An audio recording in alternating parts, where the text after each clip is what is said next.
basilisk is a creature that we've seen appear in many bestiaries and works of fantasy. But how many of you have heard of the Cockatrice, a creature that was once often confused with the basilisk because of its many similarities? The fastest way to distinguish between the two is through their physical appearance. There are depictions of the Cockatrice where it appears as a dragon with the head of a cockerel, but it's much more common to see the Cockatrice in the form of a bird. In recent depictions, the basilisk appears as a large serpent-like creature, with older images showing it to be an 8-legged reptilian monster. If you were wondering how the two creatures were born, well, this is the part where it gets a little bit weird and confusing. The Cockatrice is hatched from the egg of a cockerel that's been incubated by a snake, and the basilisk is hatched by the egg of a snake that's been incubated by a cockerel. I know, weird.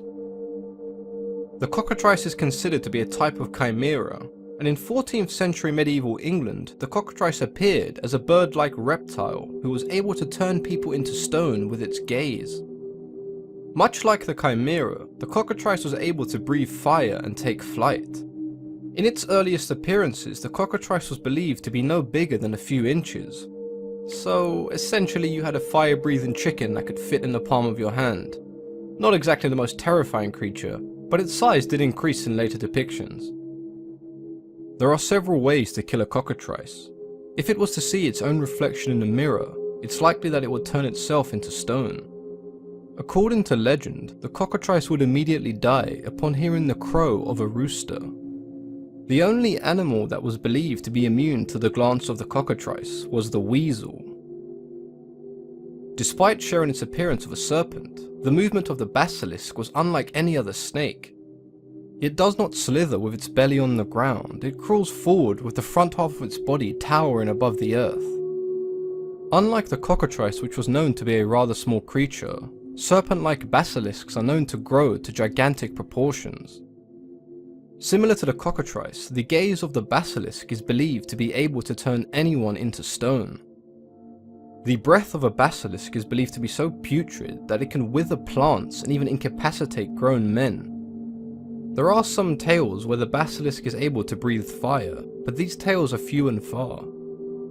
The venom of a basilisk is so toxic that it can kill a person from meters away without making any contact.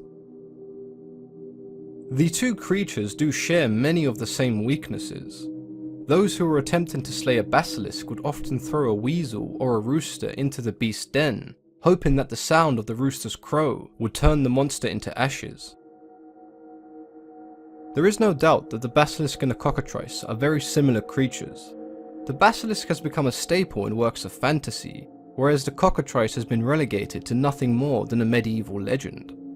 It's not hard to imagine why there's been this evolution from the Cockatrice to the basilisk in modern depictions. It's a lot harder to instill fear into an audience if the creature attempting to kill them resembles a barnyard animal. I mean, how good would the Chamber of Secrets really been if Harry was being chased through Hogwarts by a tiny fire-breathing chicken? It would have been hilarious, but hopefully you understand the point I'm trying to make. I feel the basilisk presents a more sinister and terrifying figure.